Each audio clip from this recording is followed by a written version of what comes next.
Boa tarde. A primeira equipe já se encontra? Todo mundo aqui? Sim. Certo. Uma coisa para não atrapalhar vocês, tá? Eu estou fazendo isso durante as apresentações de seminário. Quem de vocês pode compartilhar o slide? Para eu não ter É que ficar. Ruth que vai compartilhar, professora. Ah, tá. Só para eu não ter que ficar saindo e desconcentrando vocês para poder aceitar quem entrar depois, tá? Tudo bem. Então, se já quiserem iniciar, por favor, pode iniciar até as 4h10, para que a próxima equipe já entre em seguida, tá bom? Gente, antes de mais nada, antes de vocês iniciarem, a partir de agora a gente vai dar continuidade ao segundo bimestre a partir das apresentações do seminário, certo? As apresentações do seminário, vocês podem fazer perguntas para a equipe e nós vamos deixar um dia específico para tirar dúvida, que vai ser um dia antes da semana de prova, que é basicamente onde vocês terminam de apresentar os seminários. Então, nós vamos discutir sobre todos os seminários no último dia de apresentação, tá? Para que vocês também possam ir tirando as dúvidas de vocês. Antes que vocês me perguntem, eu até já vou antecipar para que vocês possam começar a estudar, tendo em vista que dezembro já está bem aí, e a semana de prova de vocês é possível que aconteça logo nas primeiras semanas de dezembro. Então, tudo que a gente estudou agora no nosso segundo bimestre, desde a aula passada até o último dia da apresentação, é o que consistirá como conteúdo de prova de vocês, tá? Então, equipe, por favor, pode começar. Os demais, por favor, verifiquem se os áudios de vocês estão desligados para não interromper a equipe. Eu vou desligar aqui o meu também para não atrapalhar vocês e vocês podem iniciar, por favor.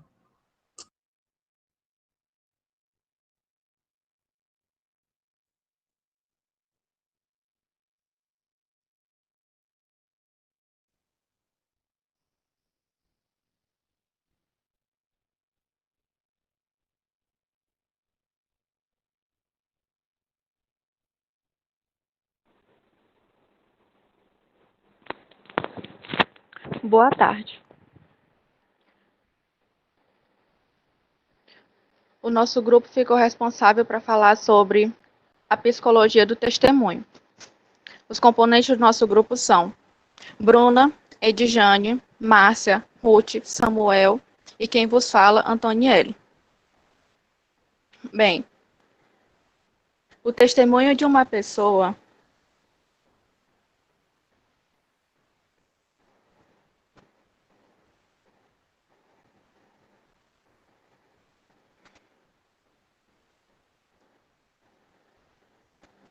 Bom, o testemunho de uma pessoa sobre um fato vai depender de como ela percebeu o acontecimento, de como ela absorveu na sua memória e de como esse fato pode ser expresso. Sobre esses processos psíquicos, atuam uma série de fatores internos e externos, no qual falaremos a seguir.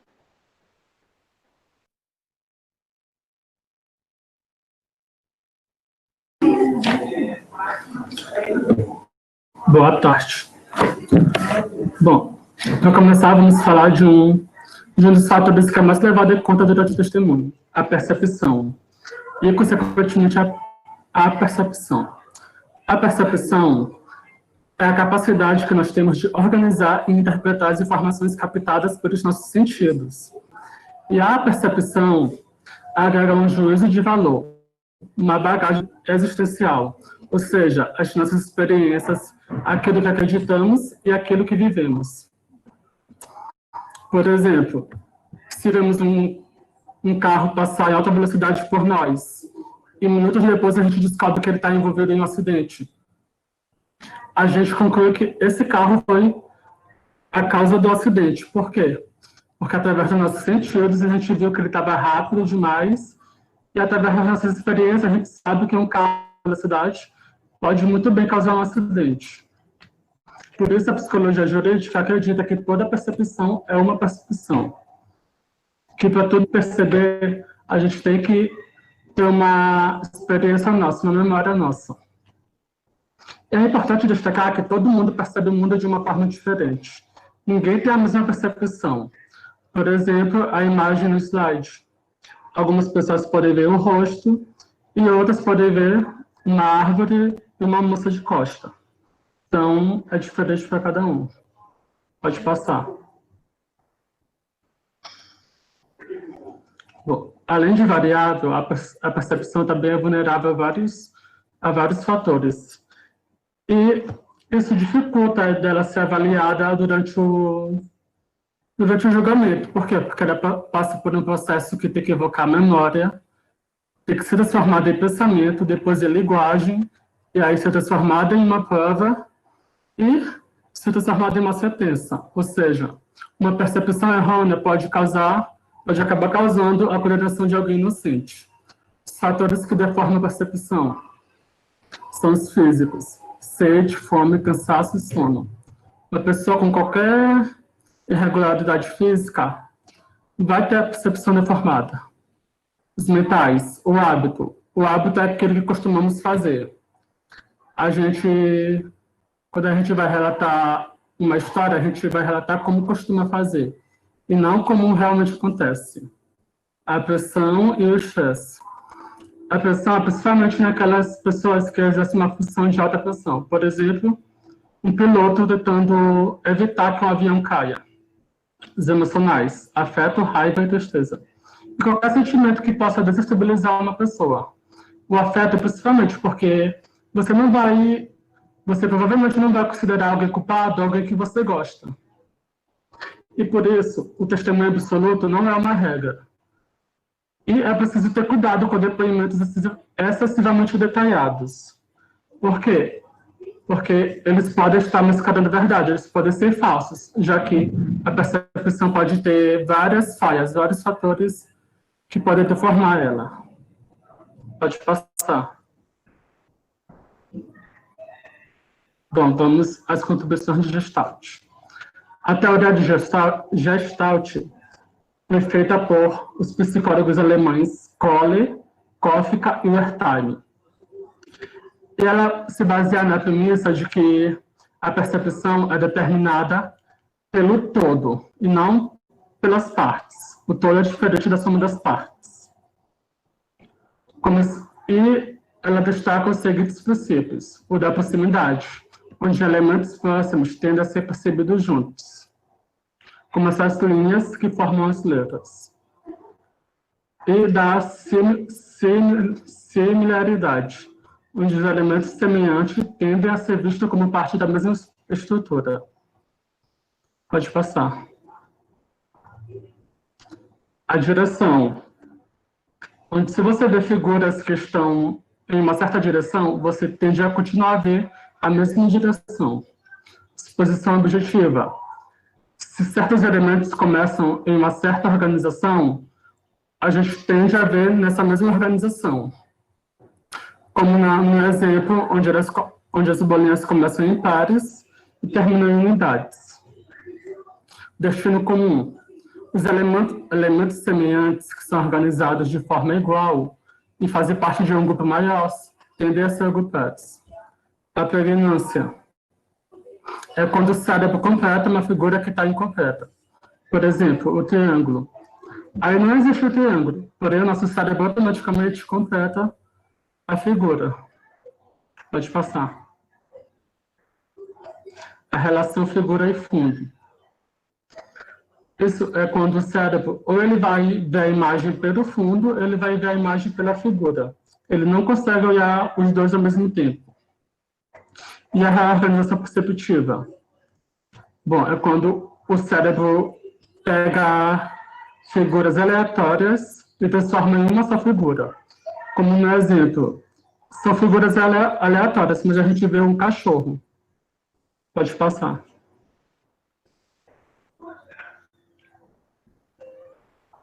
E a sensopercepção. Sensopercepção é uma das forças do ego estudado pela psicopatologia, que é a capacidade de perceber e interpretar os estímulos que se apresentam aos órgãos dos sentidos.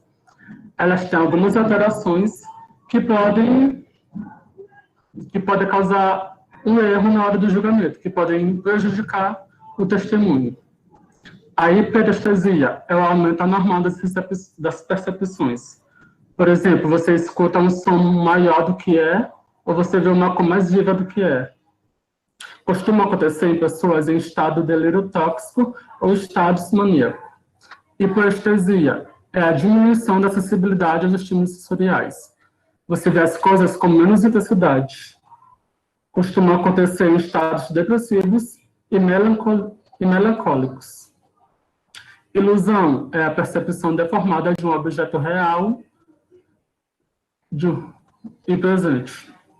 Ou seja, você vê algo e pensa que é outra coisa, como, por exemplo, você confundir o guarda-chuva com uma arma.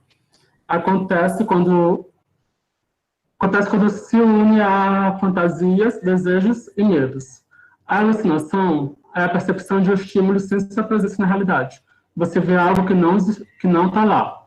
Isso pode ser em qualquer sentido, pode ser audição, você pode ver algo que não está lá, você pode escutar algo, um som que não existe, você pode cheirar um cheiro que não está lá, assim vai. E a agnosia, um distúrbio na organização da informação sensorial. Ou seja, você vê um objeto, mas não consegue identificar que objeto é aquele. A agnosia é causada por lesões em áreas específicas do cérebro. Pode passar. E aqui só um resultado de uma pesquisa feita por Meira e Lopes em 2009. A capacidade de apreensão de estímulos é maior pela manhã do que à noite. As mulheres percebem com mais exatidão os detalhes que os homens. Os acontecimentos iniciais e finais são mais bem percebidos que os intermediários. O passado intervém mais que o presente nas percepções. A violência elevada tende a diminuir a capacidade de captação de informações. Deixa eu passar.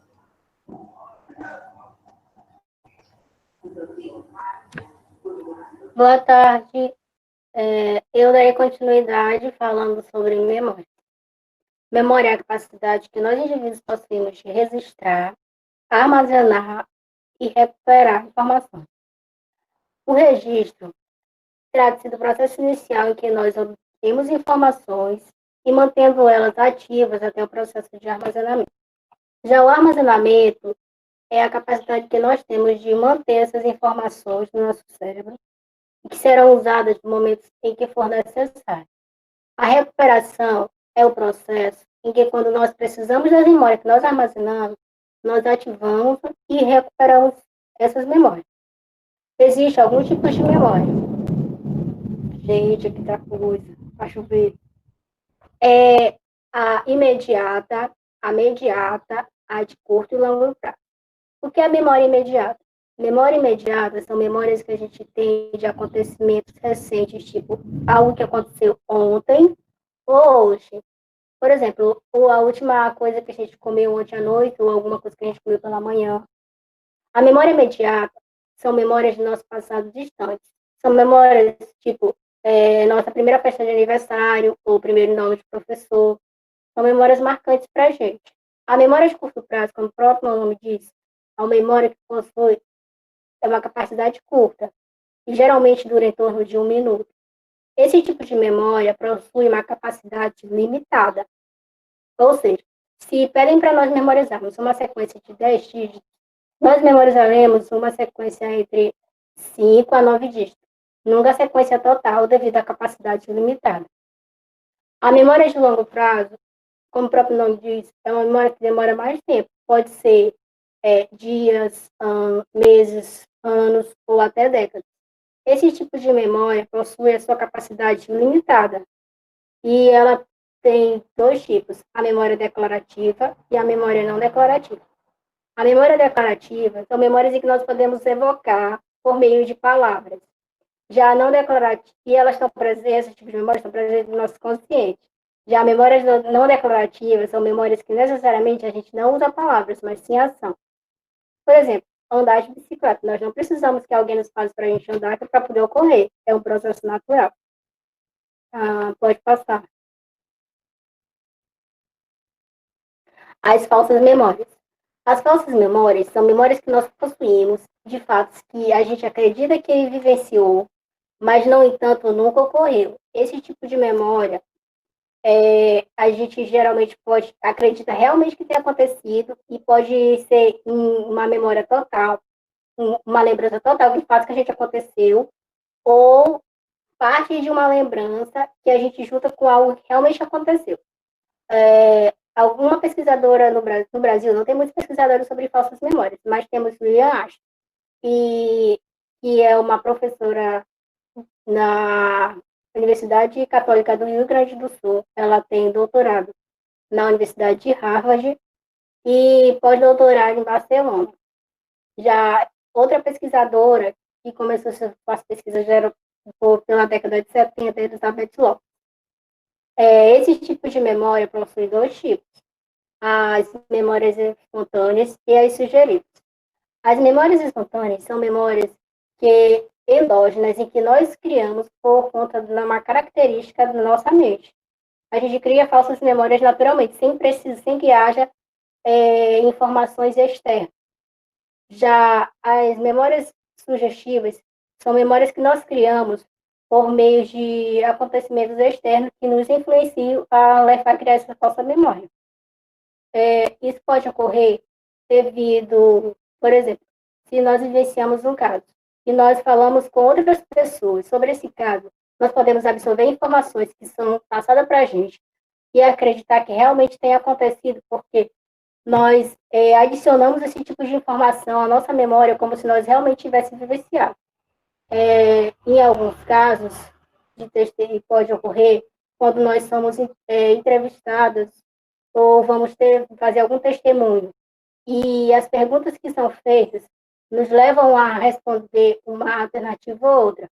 Se o entrevistador, na hora do testemunho, pergunta se a cor da gravata é de uma cor ou de outra, pode ser que nem esteja ele nem esteja usando gravata. Mas devido a esse tipo de pergunta, nos leva a escolher uma das cores.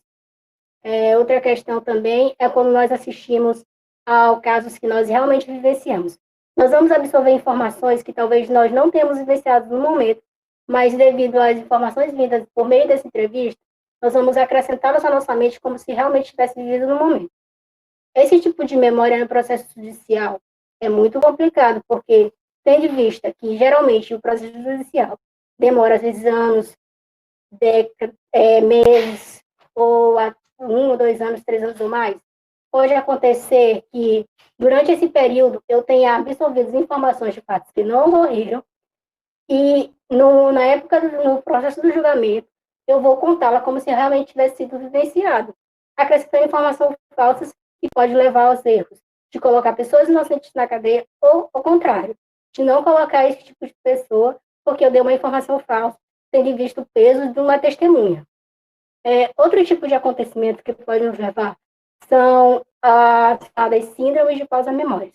O que são síndromes de falsas memórias? Síndromes de falsas memórias são quando, por meio de processos terapêuticos, nós invocamos eles que buscam memórias do nosso subconsciente para tratar alguns casos traumáticos. Possa ser que nós criamos falsas memórias, por exemplo, de que tenha sofrido abuso sexual por parte de um dos pais, enquanto, na verdade, não ocorreu esse tipo de situação.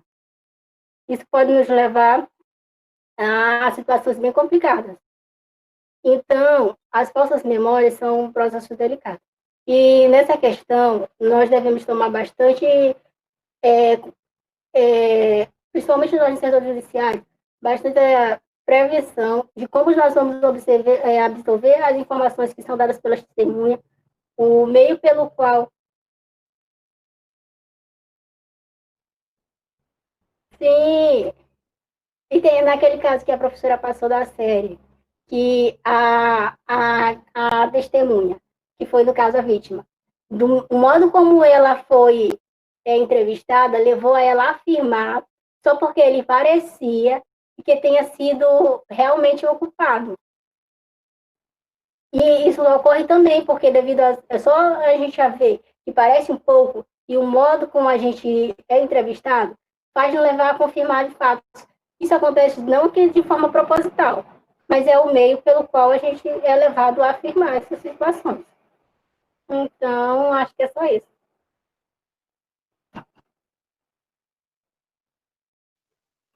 Bom, boa tarde, gente. Eu vou fazer uma relação entre a psicologia do testemunho e a expressão dos fatos. Quando uma pessoa ela é chamada para depor, no papel de testemunha, ela é chamada para fazer um relatório sobre um fato que ocorreu, no qual ela presenciou, que ela viu ou que ela ouviu.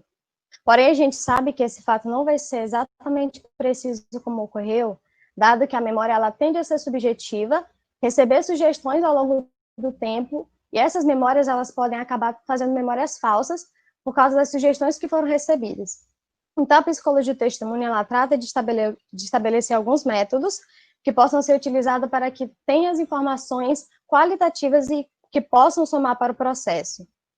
Inicialmente, a gente tenta estabelecer o rapport, que é para criar uma conexão de empatia com a testemunha, fazer com que ela se sinta confortável o suficiente e bem para poder falar sobre aqueles fatos. Porque se uma pessoa ela vai dissimular sobre uma coisa que aconteceu e ela está com um pico de ansiedade ou com medo, pode ocorrer que ela possa esquecer algumas coisas que aconteceu. No caso, com bloqueio de ideias, ela tem as memórias ali presentes com ela, porém, pela emoção, ela acaba esquecendo o que aconteceu e o testemunho ele pode não ser tão válido assim. E também pode ocorrer que se tenha fuga de testemunhas e fuga de ideias, quanto se ela está pensando demais em outras coisas, ela perde, ela dá um branco na cabeça dela, tem uma quebra de linha de raciocínio e acaba atrapalhando um pouco porque vai se perder o momento ali daquelas informações que estão sendo apresentadas. Pode passar.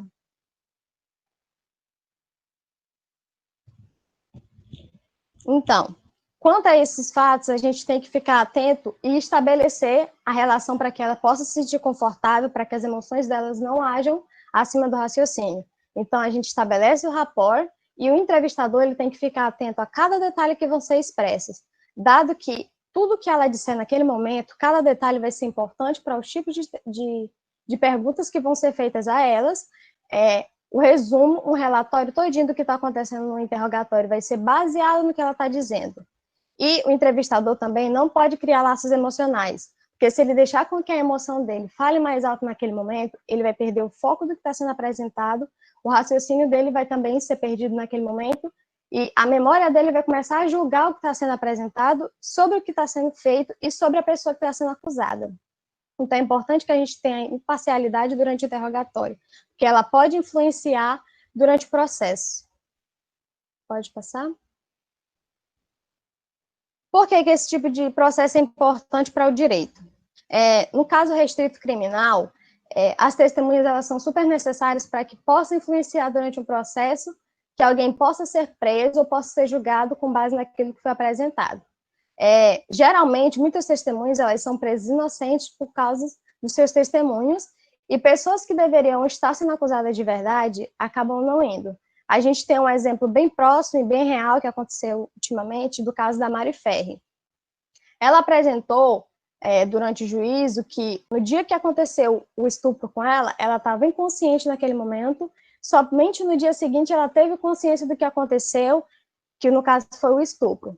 Foram chamadas testemunhas que estavam com ela nas festas, e essas testemunhas afirmaram que ela parecia não estar inconsciente sobre o que tinha acontecido, aliás, elas nem sabiam do que tinha acontecido, porém, aparentemente, a Mari ela não estava inconsciente, assim como ela tinha afirmado durante o processo.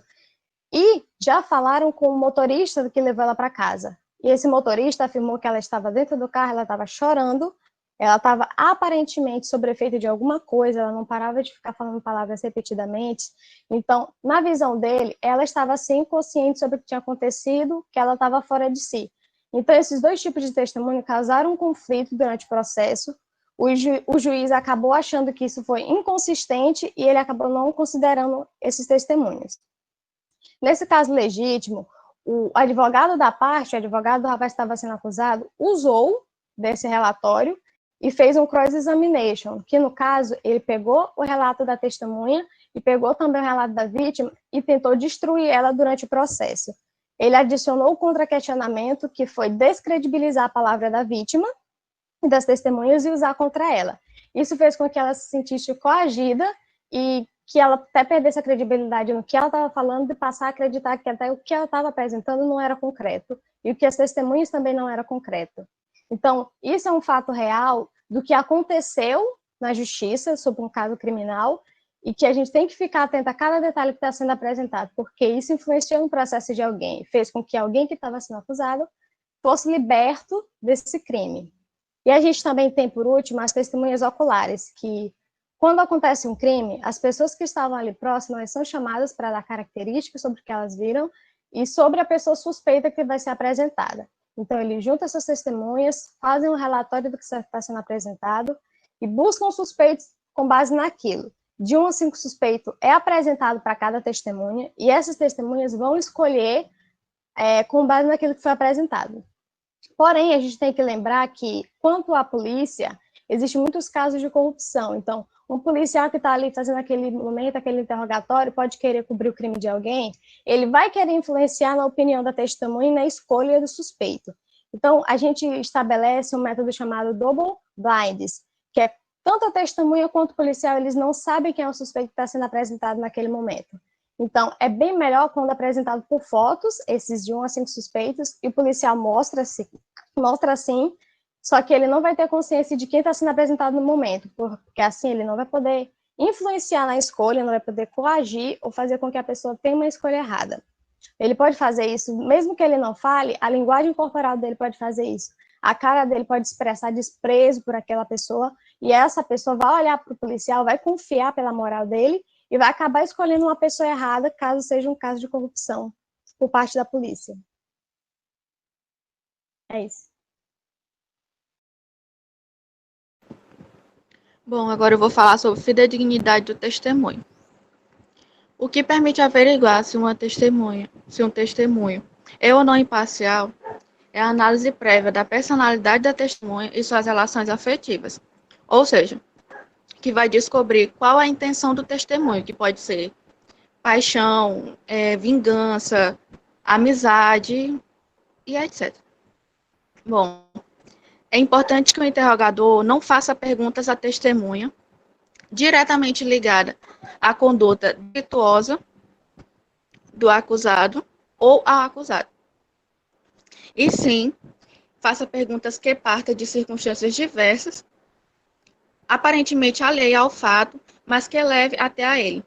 Esse é um método chamado método centrípeto. Ele tem o intuito de obter um caminho para o esclarecimento dos fatos, tirando a intenção do acusado. Assim, torna também possível saber a motivação do acusado, a sua personalidade, o seu comportamento e o estado interno dele. Porque perguntas afastadas do acusado permite que a intenção do questionamento fique disfarçado, impedindo que a testemunha conduza suas respostas a favor ou contra ele. Pode passar. O interrogador deve criar na testemunha também, caso ela esteja com sentimentos nobres ao acusado, como generosidade, compaixão ou afeto, a ideia de que um depoimento parcial poderá prejudicar a quem ela pretende beneficiar.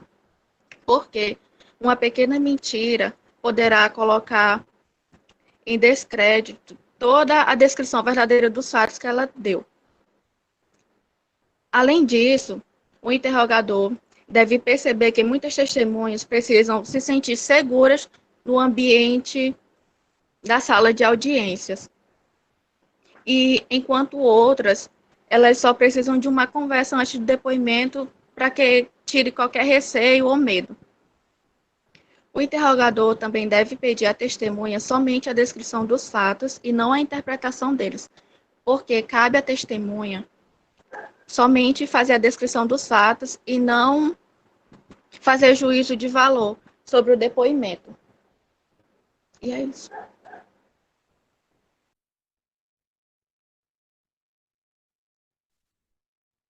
Boa tarde. Então, pessoal, eu vou falar sobre tipo de pergunta.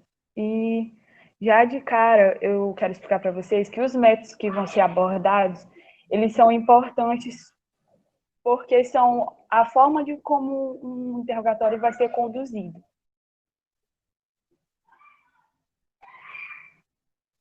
Ai, Deus.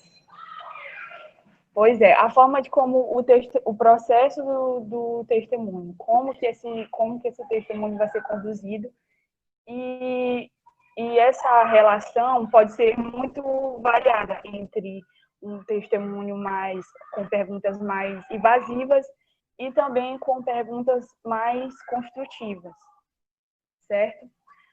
Qualquer pergunta feita, por mais simples que seja,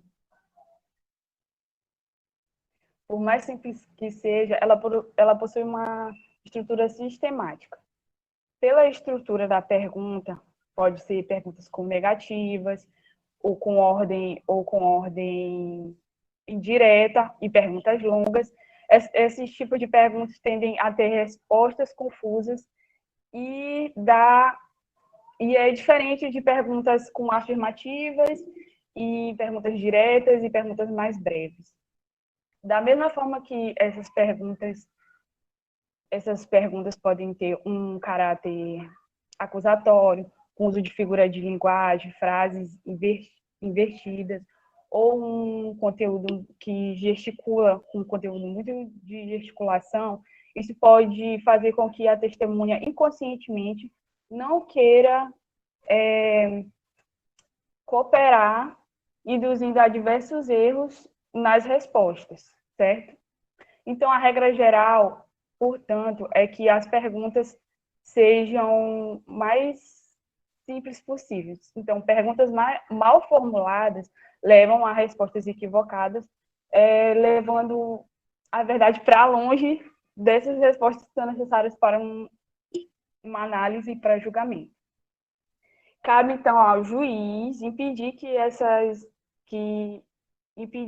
as perguntas mal intencionadas e reformular esses tipos de pergunta. Passa, por favor. Certo. Nos métodos, a gente pode ver um método confirmativo. A pergunta, por exemplo, o que pode justificar a aparente contradição com o documento? É perguntado para o entrevistado já com a base confirmativa do documento.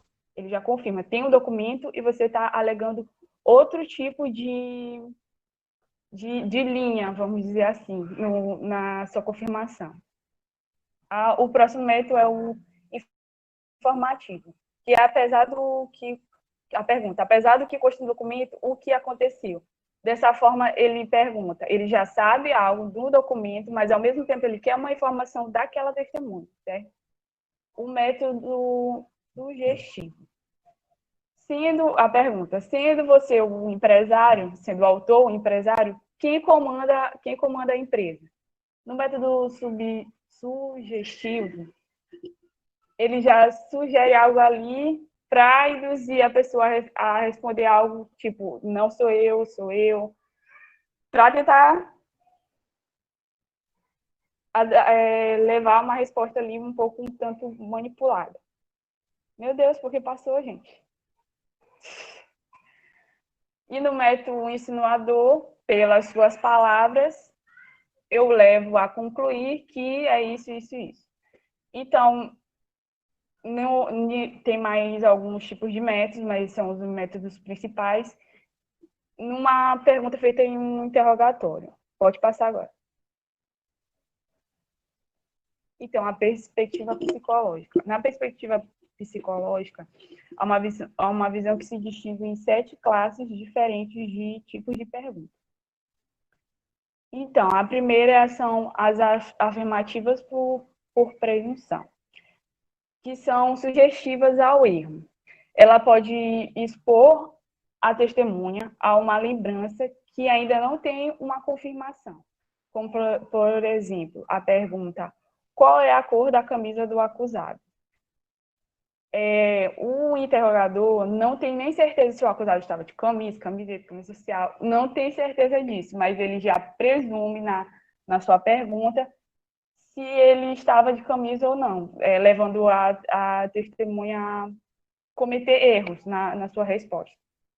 E a segunda é disjuntivas parciais. Nas perguntas disjuntivas parciais, elas são perigosas, pois as testemunhas recebem duas possibilidades que podem excluir as demais, ou seja, a possibilidade verdadeira, vamos dizer assim. A pergunta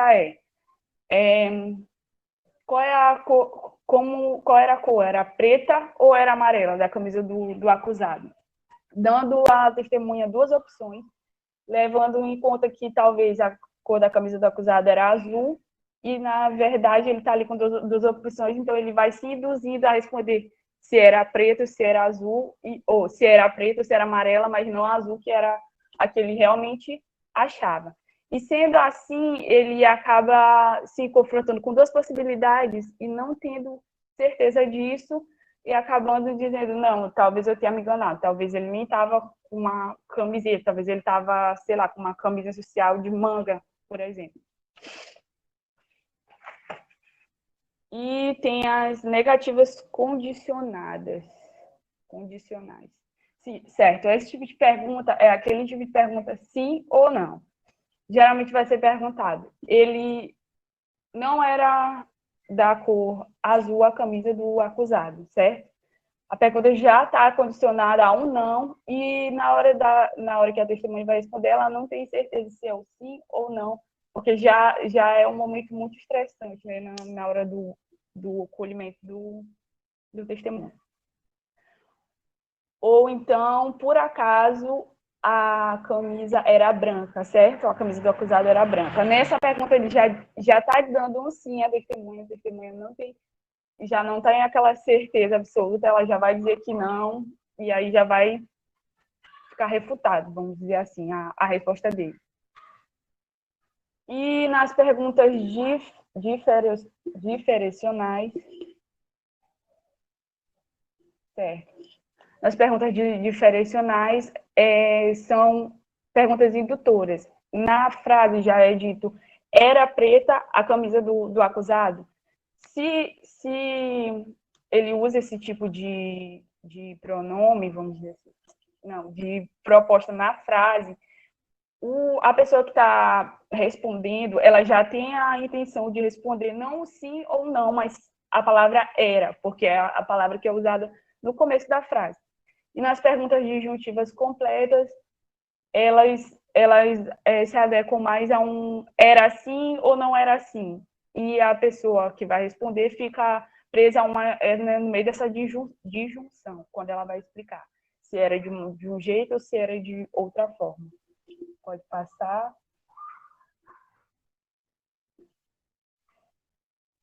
Oi, alô, tem alguém me escutando? Ruth? É isso, obrigada.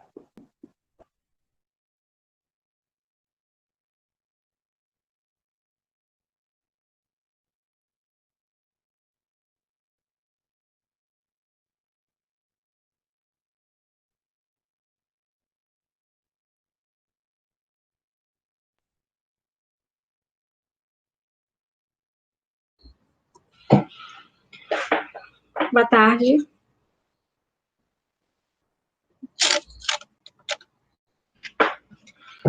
Eu vou falar sobre os tipos de testemunho. Existem vários tipos de testemunha, eu vou falar a seguir os tipos mais frequentes. Testemunha especialmente motivada. Esse tipo de testemunha está excessivamente identificado com um aspecto da causa. Normalmente, a testemunha especialmente motivada exagera em suas expressões na hora do testemunho e acaba deixando transparecer o seu desejo em relação a uma das partes do processo, e isso aumenta o risco de que haja distorções da realidade, podendo causar diversos erros e mal-entendidos durante o processo, lhes causa sentimentos de angústia e ansiedade. Para a testemunha ansiosa, a junção do medo de não conhecer o procedimento, de não saber como funciona, e também o nervosismo da responsabilidade de depor prejudica o seu rendimento. E então a testemunha vai falar rápido para se livrar o quanto antes daquela situação.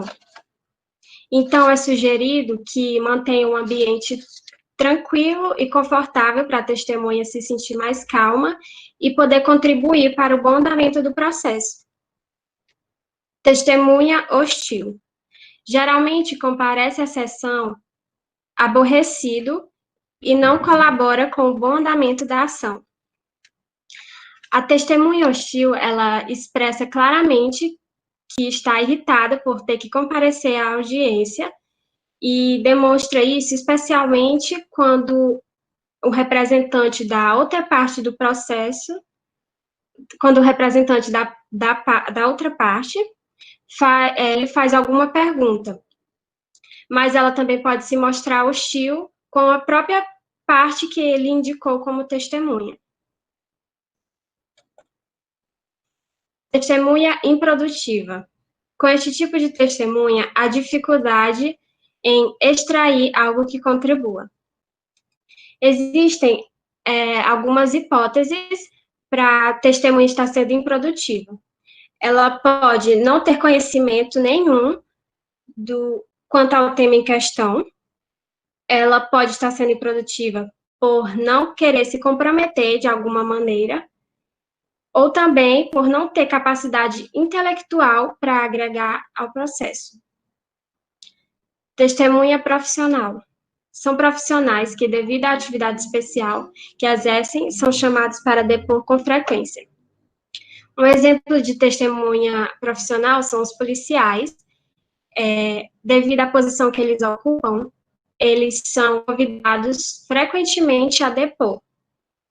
Então, provavelmente eles não irão demonstrar nervosismo, até porque o nervosismo é gerado pelo medo do desconhecido. E como eles conhecem totalmente como funciona o procedimento, eles vão transparecer convicção e confiança em sua fala, mas isso não significa que o seu testemunho ele é mais preciso e verdadeiro do que os outros.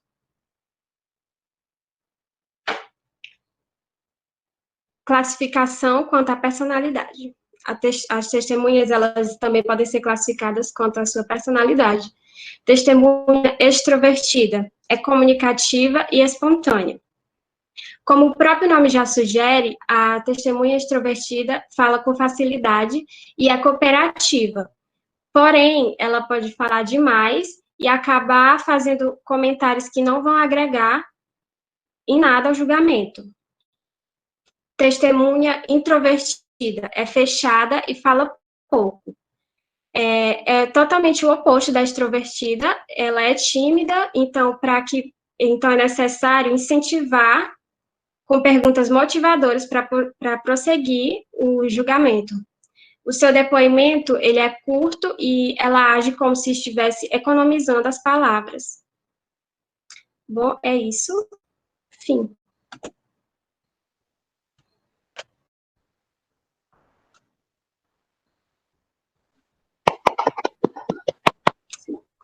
Alguém tem alguma pergunta para a equipe?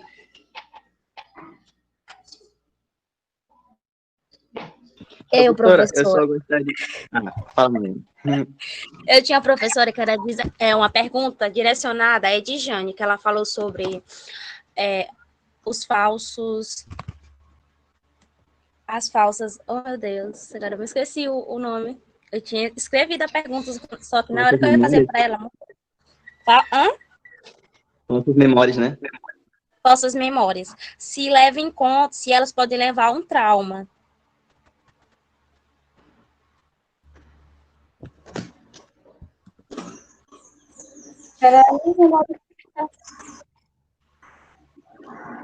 Como? Sim, às vezes é um momento que eu estava perguntando se as nossas memórias elas podem levar a um trauma ou podem ser baseadas por um... Sim.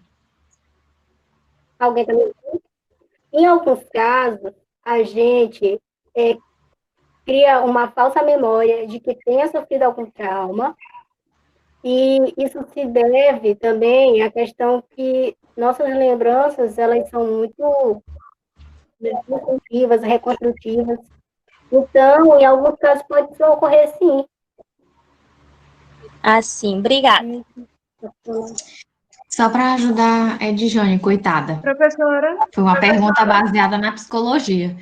Professora. Só um minutinho, Samara, já te dou a fala. Um minuto. Gente, uma coisa para que fique claro para vocês. A nossa mente, ela não consegue diferenciar o que é real daquilo que é fantasia. Então, se você, por exemplo, terminou com o seu namorado e a sensação que você teve quando terminou com o seu namorado foi de muita tristeza, você ficou teve muitos sentimentos negativos ali envolvidos, daqui a, vamos supor, 3 meses, essa situação já tenha passado, você tá tudo bem, só que você sempre vem à memória de que vem sempre a sua consciência, na verdade, de que você terminou com seu namorado. Como a sua mente ela não consegue distinguir que aquele evento ele aconteceu no passado ou no presente, por exemplo, o sentimento que você teve de ficar muito triste, ele acaba voltando. Porque a tua mente faz com que aquilo aconteça. Da mesma forma do que é real, do que é fantasia. A gente vivencia alguns momentos porque a nossa mente ela não consegue distinguir o que vocês estão passando naquele exato momento ou que foi uma situação anterior. O que de fato coincide com a realidade de vocês ou que é algo criado por vocês, tá? Samara.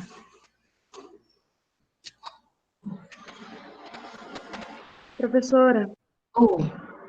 Eu só ia complementar, é claro que eu não tenho propriedade para falar disso, mas eu estudei um pouco e vi que algumas memórias a gente bloqueia por traumas e, por exemplo, a gente não quer ter que lembrar daquilo. Então, acaba que a gente esquece, ou então, por exemplo, a gente tá acontecendo uma coisa muito intensa, acabou de acontecer, mas tu já não lembra mais direito o que estava acontecendo.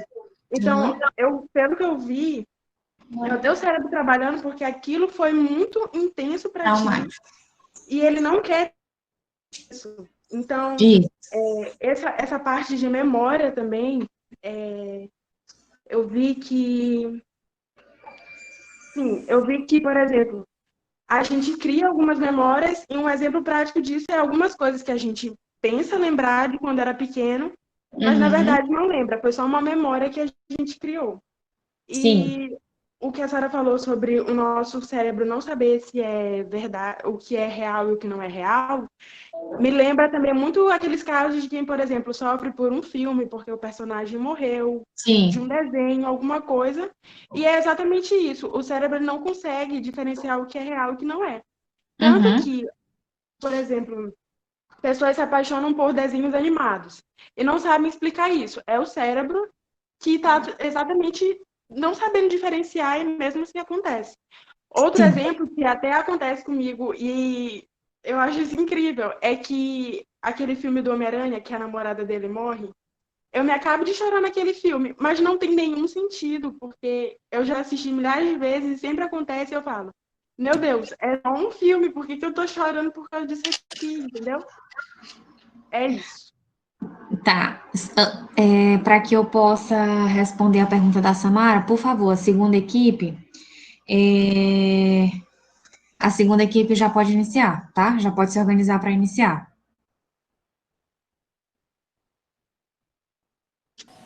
Tá bom, professor. Vou se organizar aqui. Vocês não conseguiram? Como eu acho que não vai mais entrar ninguém, peraí que eu vou compartilhar aqui com vocês. Ah, conseguiram.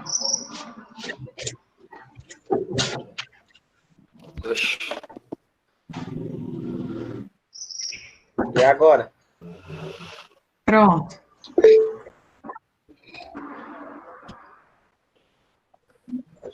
Então, bora lá. Primeiramente, boa tarde, professora. Boa tarde, pessoal que está na aula. Meu grupo ele ficou responsável por apresentar a questão da síndrome da alienação parental. Aí, Os meninos, quando abrir a fala deles, eles vão se apresentar e apresentar o assunto. Espero que vocês gostem. Pode passar.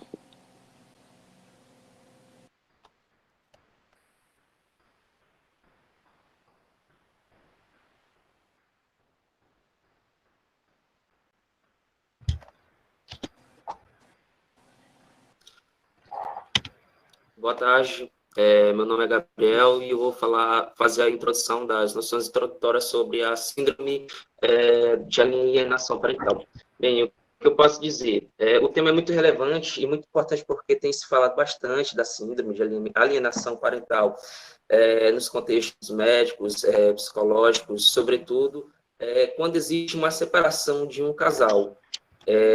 Ou um fim de casamento, uma separação que vai para a justiça, e quando é litigioso, então aí é mais comum de encontrar essa tal de síndrome de alienação parental. Bem, mas o que é essa síndrome de alienação parental?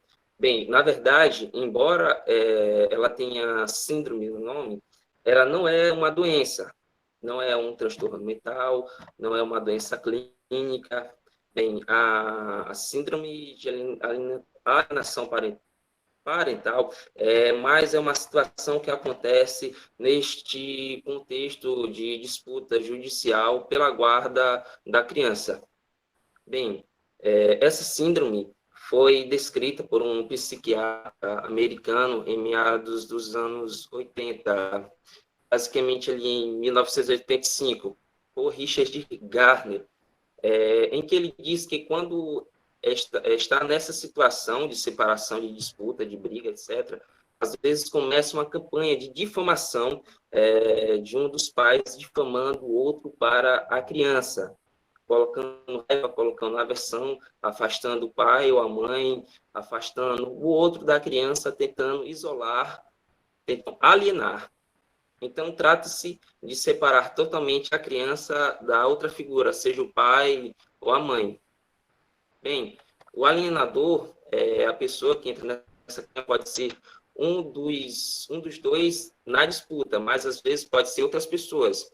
Pode ser a avó, o avô, o tio, a tia, pode ser qualquer figura que tenha alguma autoridade sobre a criança, e pode se envolver nesta campanha de alienação parental.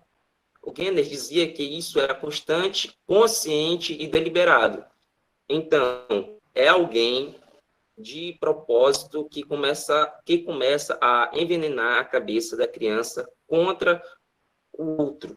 Porém, pesquisadores que dizem que isso às vezes acontece meio que sem querer. Por quê?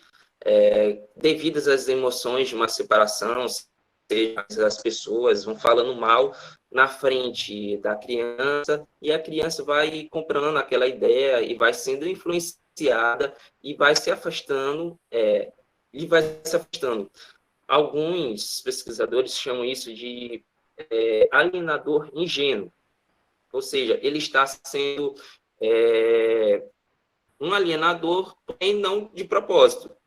Bem, a síndrome acontece quando a criança compra a ideia, a criança muda seu relacionamento, seus afetos com um dos pais. E esse conjunto de alterações que é chamada de síndrome de alienação parental. Obrigado. Bom, professor, como o Gabriel já falou, a síndrome da alienação parental ela consiste, tipo, na separação do casal, né? E, após isso, uma das partes tenta modificar o pensamento da criança, tornando uma pessoa maligna, o outro que não convive com a criança, fazendo que a criança odeie a outra pessoa, mesmo sem motivo nenhum. E até eu mesmo já conheci crianças que têm uns 7 anos, mais ou menos 6 anos assim, que convivem com os pais separados, e a mãe conseguiu, tipo, distanciar a criança do pai e tal, e criar uma imagem distorcida do pai. Mesmo não sendo aquela pessoa tão ruim assim e tal, ela criou uma imagem bem, bem ruim. E também tem a família multidisfuncionais, que é quando ocorre a desconstrução da pessoa, do outro cônjuge que não convive com a criança, por parte dos avós, dos tios, dos primos, de alguém que vive no ambiente da criança. E eles também contribuem com o sentimento de ódio para que a criança não tenha mais contato com o outro. E para evitar esse transtorno todinho, queria falar um filme que tem bastante com esse tema, é Uma Família de Dois, no qual o pai cria a filha assim, a mãe abandona eles e tal, e tipo, a filha tem mais afeto com o pai e tal, e do nada a mãe volta e tenta tirar a criança do pai. Aí ele tira a criança à força dela também e tal, só que a criança tem uma relação maior com ele e tipo, rejeita a mãe, e foi pra justiça e tal, e no final acabou que a criança foge da mãe, abandona ela e fica com o pai direto, mas depois eles ficam juntos e ele morre depois por uma terminal. Sim, aí a psicologia, ela atua na prevenção para que não cause esse transtorno todo.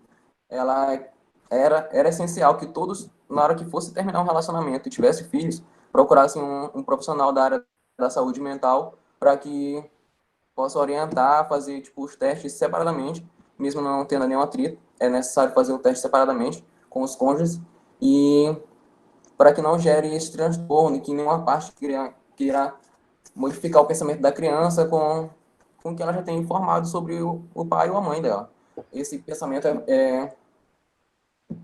de distorção do cônjuge é predominante na maioria dos casos na mãe, porque ela tem facilidade, tipo, a criança sempre prefere a mãe e tal, mas a mãe sempre tenta distorcer a versão do pai, a visão do pai, que ela tem do pai e tal, essas coisas. E essa é a primeira fase, a psicologia tentar não fazer que isso não aconteça. Se a primeira fase falhar, entra a segunda fase, que é do processo judicial. Aí, o direito à vista. O direito de vista é garantido tanto ao pai quanto à mãe. Nos casos em que não há um entendimento entre as partes, o juízo fixa algumas regras cumpridas por ambos. Não deixe que a parte mais prejudicada de uma separação seja a criança. Então, aí, por isso que a gente pode contar com a lei. Cadê o nome daí? A Lei 12.318, aprovada em 26 de agosto de 2010, que dispõe sobre alienação parental e altera o artigo 236 da Lei 8.069, de 13 de junho de 1990, determinando os artigos 2 e 3 aquilo que judicialmente é considerado parental.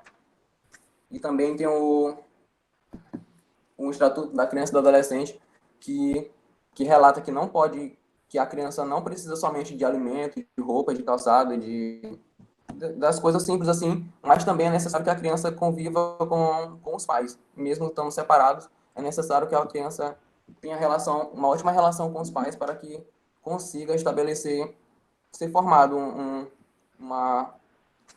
não ter problemas na sua construção e tal. E também a síndrome da alienação parental, ela pode causar, quando essa criança estiver adulta, ela pode ter mais facilidade para o uso de drogas, ter depressão, entre outras coisas que pode causar alguma coisa assim de transtorno. E também aqui, o ECA, Estatuto da Criança e Adolescente, trata do direito de convivência familiar. Em capítulo próprio, estabelece a partir do artigo 19. Como eu falei agora, que ele estabelece capítulo próprio, a partir do artigo 19, que a criança conviva com os pais para que seja formado um ser humano sem discórdia, sem atrito com algumas partes. É isso.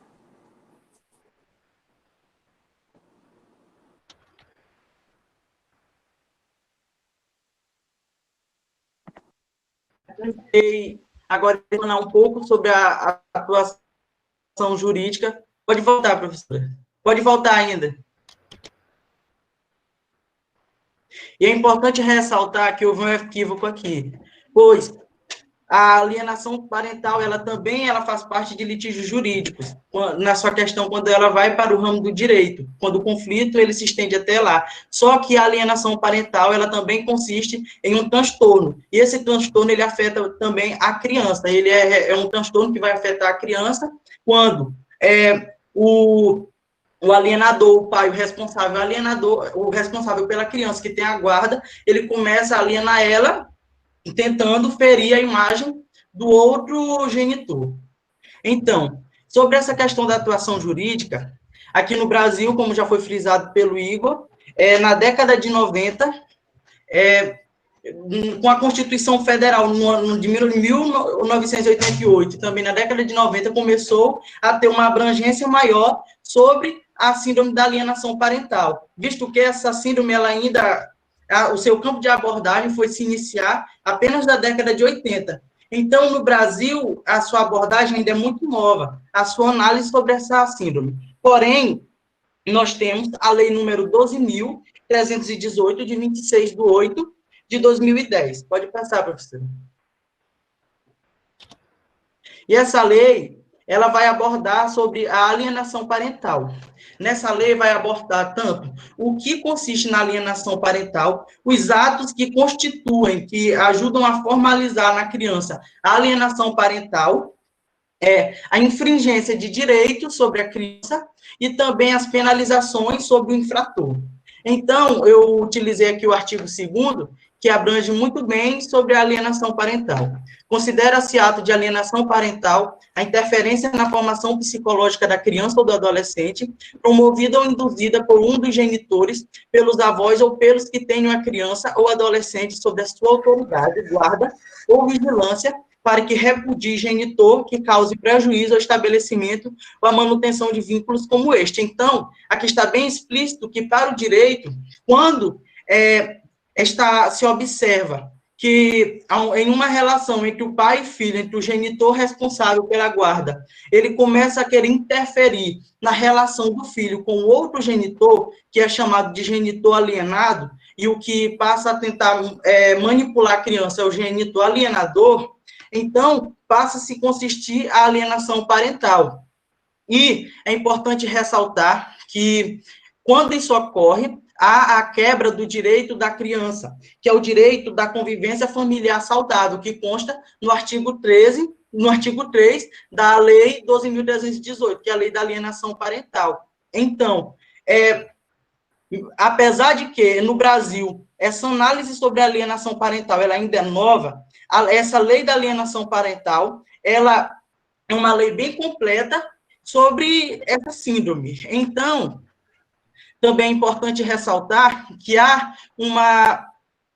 um vínculo entre o direito e a psicologia na abrangência dessa lei, visto que a síndrome ela é muito mais parte do ramo psicológico do que o ramo jurídico, já que o ramo jurídico, ele visa, no caso, já tentar julgar os atos ocorridos, e o ramo psicológico, ele visa analisar ali, tentar corrigir o que ainda não se agravou muito, a questão psicológica, da questão psicológica. Então, no artigo 5º, vai falar que o juiz, ele tem a possibilidade de utilizar um profissional da psicologia para que funcione ali como uma arma, como uma forma dele complementar o seu julgamento. Então, o profissional da psicologia, ele está atrelado totalmente a essa questão da resolução da síndrome de alienação parental perante o direito. Então, esse profissional da psicologia, ele vai analisar as partes, ele vai fazer perícia com as partes, ele vai abordar, ele vai tentar compreender os motivos os motivos que iniciaram, que resultaram nessa alienação parental, tanto por parte do alienador e como por parte da criança. E isso vai fazer com que se tenha uma análise melhor e que ele passe essas informações para o juiz, para que ele possa julgar. É isso. Vou falar um pouco sobre os níveis de alienação. Mas antes que eu comece, vale falar um pouco sobre entre a psicologia e a atuação do direito para poder entrar aqui de forma concreta. A síndrome da alienação parental seria como segundo estágio. Como já foi falado, como já foi relatado um pouco antes, há também o que chamamos de alienação parental, é o que antes o que chega até chegar à síndrome da alienação parental, quando é que a atuação jurídica vai funcionar. A alienação parental seria quando o alienador ele começa uma campanha para tentar induzir e tirar a ambiguidade da cabeça da criança, porque, de certa forma, uma criança ela já é capaz de distinguir quando um pai está sendo bom ou quando está sendo ruim para ela. E o papel do alienador é tentar que isso mude, de certa forma. A criança, se hoje eu pego e dou um videogame para a criança acha que eu sou uma pessoa boa. Mas mais tardar eu vou e tiro um pirulito dela, ou não dou o doce que ela quer, ela diz que eu sou uma pessoa ruim. E o alienador, com o papel com a campanha que ele adota em cima da criança, ele quer que isso se torne só de uma forma só, ou seja, tira a ambiguidade. Eu dando ou não o videogame para ela, dando ou não o doce para ela, eu sempre vou ser uma pessoa má. E a criança adotando isso, aí que nós vamos ter o chamado síndrome de alienação parental. Até então, seria só o ato de alienação parental. Que essa síndrome ela pode ser dividida em 3 níveis: nível leve, alto e grave. O nível leve seria, como o Gabriel falou, a síndrome ela pode ser de várias formas, né? Pode ser entre 2 avós, entre pais, entre a pessoa que está com a custódia da criança e outra que quer tomar ou quer ter a guarda dela momentânea. Então, vamos comparar uma circunstância entre uma separação entre pais. E no nível leve é isso. No caso, eu estou usando separação entre pais, mãe e pai.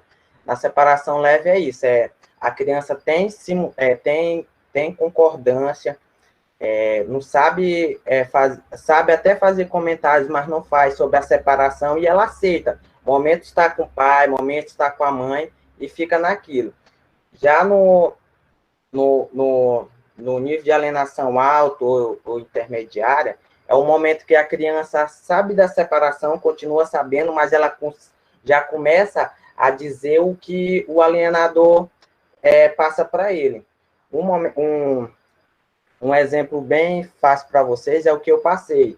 O meu padrasto ele tinha o costume de fazer o aniversário da minha irmã em um ano, e em outro ano ele fazia já o casamento do filho dele, do casamento que tinha antes de ele conhecer minha mãe, beleza. Aí ele se separou com minha mãe e continuou fazendo isso. Minha mãe foi e disse para minha irmã que aquele ano ele não ia fazer o aniversário dela porque ele ia fazer da outra criança porque ele gostava só daquela criança, sendo que isso já era repetitivo já há 3 a 4 anos. E um dia eu encontrei conversando com ela, ela foi e me disse que não ia ter o aniversário dela, porque o pai dela não gostava dela, gostava só da outra criança. Então, aí a gente tem o nível de alienação alto, intermediário, quando a criança já consegue contar o que está sendo repassado para ela. E na acentuação grave, e no nível de alienação alta é o que mais acontece nessa atuação, que separa de síndrome de alienação parental. E já no nível de alienação grave, é o que nós podemos identificar como síndrome de alienação parental, que nós vamos apresentar agressividade, sentimento de ódio, expresso em ambivalência, e também ela começa a chegar sozinha às suas conclusões, tipo assim, a criança diz, meu pai é burro, mas por que ele é burro? Não, porque eu sei mais do que ele, ou seja, a criança já está em um nível que ele vai começar a gostar apenas do seu pai. Ele vai ver só sua mãe, vai ver seu pai como um agressor, ou seja, uma pessoa de má influência para ele, que ele não vai querer próximo a ele.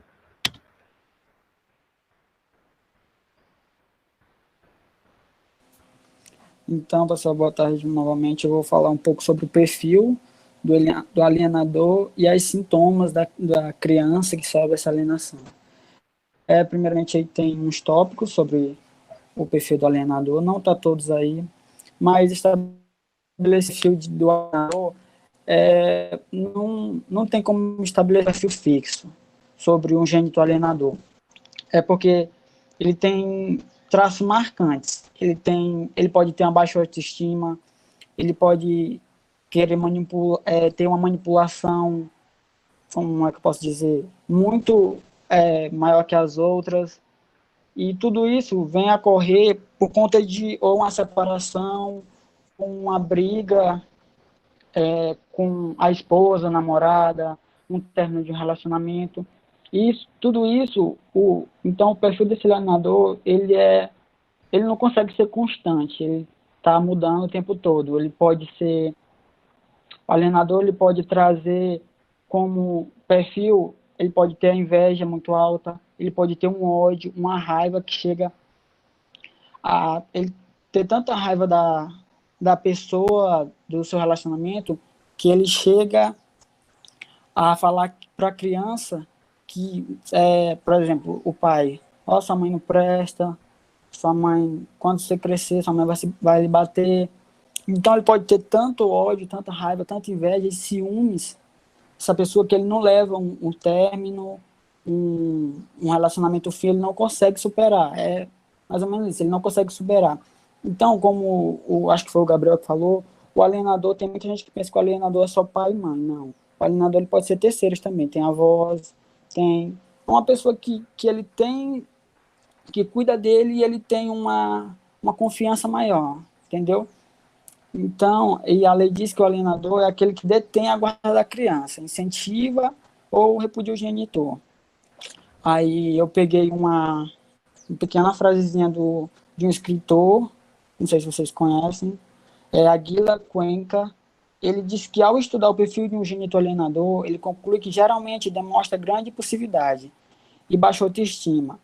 E também esse alienador ele pode apresentar muito medo de um término de um relacionamento, medo de abandono, e ele espera sempre que os filhos, que a criança que ele cuida, que ele tem na vida, estejam dispostos a fazer tudo para ele, satisfazer o ego dele, fazer tudo.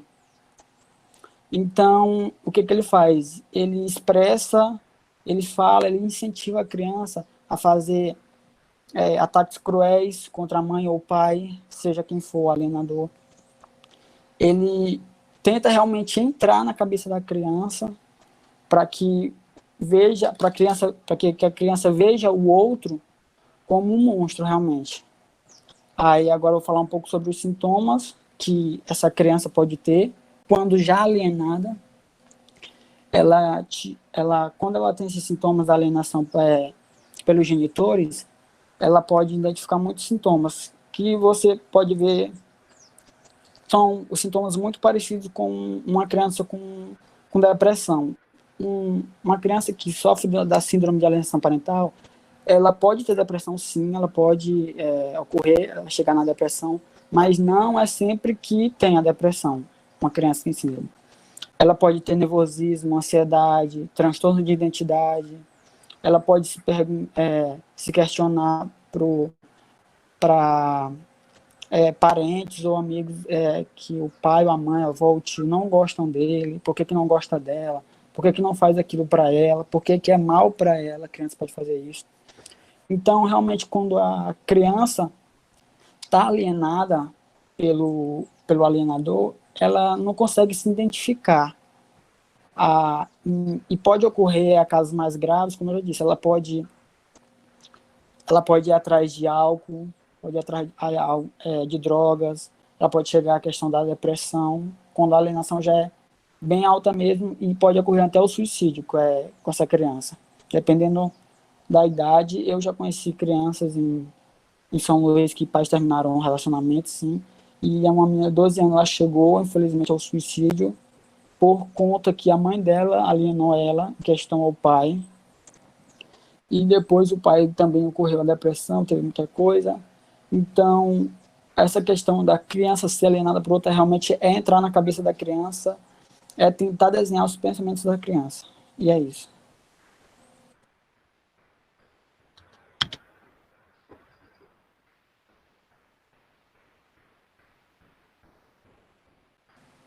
esse último slide é a questão que os meninos já falaram. A gente trouxe a lei aí, por escrito, como está certinho lá. Esse aqui é o artigo 2º, que eu acho que foi Paulo que apresentou. A lei de número 12.318. E aí a gente trouxe só realmente para quem quisesse dar uma olhada de como ela é escrito certinha, ela é o artigo 2, ou o artigo 5 do inciso 2, né? Só para vocês darem uma olhada mesmo, se alguém quiser ver como é a atuação entre o direito e a psicologia e na questão da alienação. No caso da psicologia, na área de fazer a prevenção do para não causar o desgaste jurídico, né, de ir na justiça e tal. E quando, como eu falei na primeira etapa, né, essa primeira etapa, quando não gera efeito algum, aí entra o direito e tal para impedir o alienador de bloquear o filho de ver o pai ou a mãe. Como já conheci os casos, alguns casos assim, e também, tipo, tem gente que quando entra aí ainda fica pior, por conta de criar mais ódio à criança e a criança fica mais confusa ainda. Obrigada, meninos. Os demais têm alguma pergunta?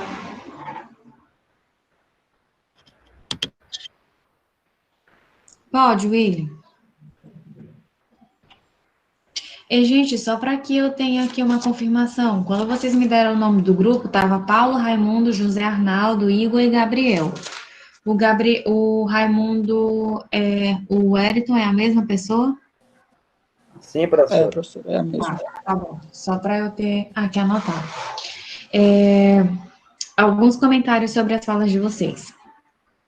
Quando o Igor colocou situações, quando o Igor colocou, por exemplo, que pode acontecer com outros familiares, se a criança estiver morando com os avós podem fazer esse tipo de procedimento, de ter falas muito carregadas negativamente para a criança, e quando ela tem acesso a outros familiares, isso é externado, no intuito de que, normalmente isso acontece, gente, quando tem brigas familiares, ou quando alguma das partes não saem muito bem resolvidas. E a gente entende na psicologia que as crianças não deveriam ser envolvidas nesse procedimento. Os pais, como adultos, deveriam se resolver justamente porque a relação é entre eles e não entre a criança. Então, a criança não deveria estar envolvida nisso. Eu estou atendendo agora uma criança de que isso está acontecendo, a mãe não estava se dando conta de que isso está acontecendo, só que ele está externalizando muito. Então, ele é autista, e uma das características das crianças autistas é a ecolalia tardia. O que eu estou falando com isso? Por exemplo, ele escuta alguém falando alguma coisa e ele não repete no momento, ele vai repetir em outras situações, em outros contextos. E ele tem repetido muito assim, a mamãe é bobinha, a mamãe é idiotinha, se algum vagabundo entrar lá em casa, esse vagabundo não vai entrar, porque eu vou tirar ele, eu vou dar um chute nele, a mamãe é culpada de tudo isso que está acontecendo, a vovó é vagabunda. E aí, esses relatos começaram a me causar um certo estranhamento, e quando a mãe me sinalizou, estou em processo de separação, eu comecei a entender o que estava acontecendo. O pai, toda a vida que tem acesso à criança, começa a falar esse tipo de coisa. E ele apresenta essas ecolalias, que são essas falas que o pai apresentou para ele em algum momento, ele apresenta em alguns momentos da nossa sessão. E aí a gente tem tentado trabalhar com isso de modo para tentar reverter. E também no intuito de sinalizar a mãe, até para evitar que ela faça esse processo também com o pai, e no intuito de que, tipo assim, agora você tem duas casas, o papai e a mamãe são amigos, você pode ligar para o seu pai sempre que você quiser, e tratar nesse sentido para que a gente possa aí tentar reverter a situação. Quando acontece esses casos de alienação parental, eles são casos que podem ter consequências muito graves para as crianças. E como a gente viu em uma das nossas aulas de que os nossos 5 primeiros anos de vida são fundamentais, principalmente quando acontece logo nesses 5 primeiros anos, pode ocorrer o que o Igor sinalizou, de que podem virar pessoas usuárias de drogas, pessoas que entrem na marginalidade, etc. e tal, tá? E no que a Samara falou da equipe anterior, sobre a gente fazer sobre a gente ter memórias negativas e não se lembrar, isso é um processo meio que inconsciente, e a psicanálise, ela estuda muito esse processo. E, alguns momentos, quando a gente sonha, que a gente acorda e fala assim, nossa, eu não me lembro, eu não sonhei nada. Na verdade, não é que a gente não sonhou, é que o conteúdo desse sonho era um conteúdo muito traumático e, conscientemente, a nossa mente, ela já elabora para que você não se lembre do que você sonhou, tá? É só para que isso fique muito claro, porque a depender do conteúdo, são conteúdos que, de fato, é como se a gente não lembrasse, não porque não aconteceram, não, é porque eles são muito traumáticos, são coisas muito negativas e que a gente precisa de alguém, de uma ajuda para conseguir reverter essa situação. E aí, os sonhos, normalmente, eles são, os conteúdos que se apresentam num sonho são conteúdos que, para a gente, precisam ser resolvidos, mas que, em grande parte das vezes, como são conteúdos dados de modo aleatório, então a gente não entende a origem daquilo ali. Por isso que eu falei para vocês que tem profissionais que, quando fazem interpretação do sonho, para que a gente possa fazer uma interpretação do sonho, a gente precisa conhecer a história de vida de vocês. E os profissionais precisam se especializar em interpretação de sonhos justamente para conseguir dar uma melhor resposta para aquilo que aconteceu. Porque, por exemplo, um exemplo até que eu dei na aula, se você sonhar com uma cobra pendurada numa árvore, se você for na internet e colocar o que significa uma cobra pendurada numa árvore no sonho, ele vai te dar diversas vertentes. Só que não necessariamente é aquilo ali que está acontecendo, porque ele não conhece a tua história de vida. Então, para que esses conteúdos eles consigam ser resolvidos de alguma forma e não cause nenhum dano para vocês, e nem para os clientes que vocês atenderão futuramente, eles precisam ser confrontados para que possa ser resolvido.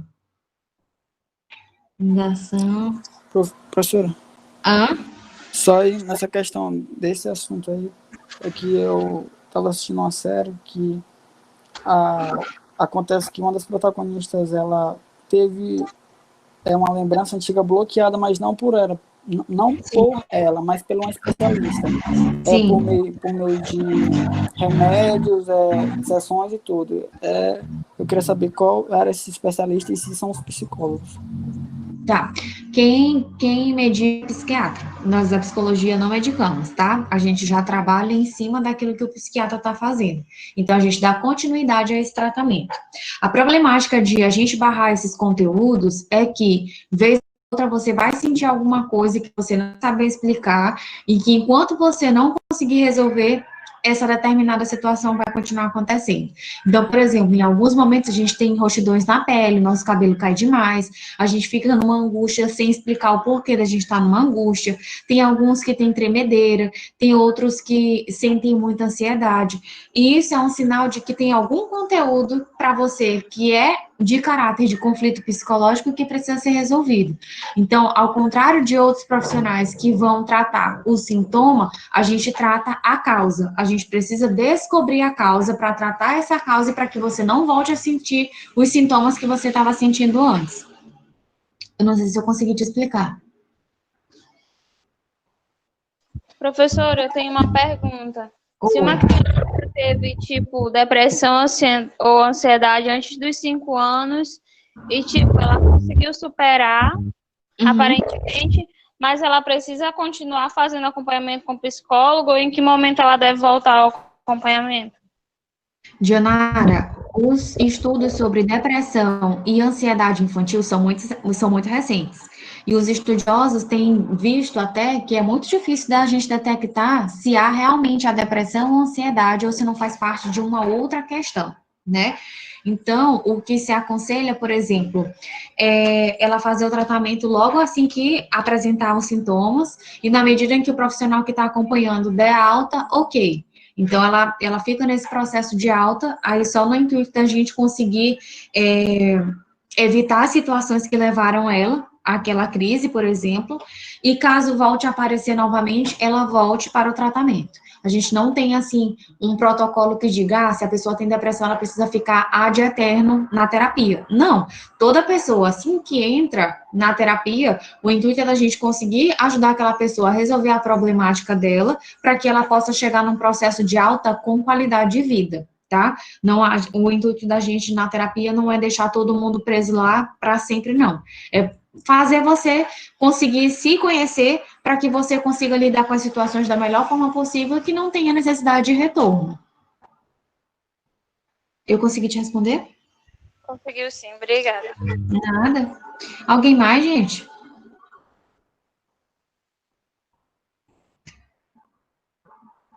Não? Então, eu gostaria de agradecer as duas equipes que se apresentaram hoje. Vocês foram muito bem. A gente vai fazer uma revisão básica e muito breve de todas as apresentações no final, como eu relatei para vocês, por isso que eu não vou me estender muito, mas a intenção é, de fato, fazer isso que vocês conseguiram fazer uma relação do que esses conteúdos da psicologia podem ajudar vocês, e eu acho que vocês conseguiram atingir muito bem esse objetivo. Trazendo até, inclusive, relacionando os conteúdos para a situação da vida de vocês mesmos. Vocês conseguiram fazer isso e isso é positivo, tá? Qualquer coisa eu estou à disposição. Na próxima semana tem mais 2 equipes. Organizem-se para apresentar. Qualquer coisa, peçam para a representante de turma me enviar os slides que eu vou deixar eles compartilhados com vocês lá na plataforma, tá? Tá ok, professor. Tchau, tchau. Tchau, muito obrigada. Bom final de semana.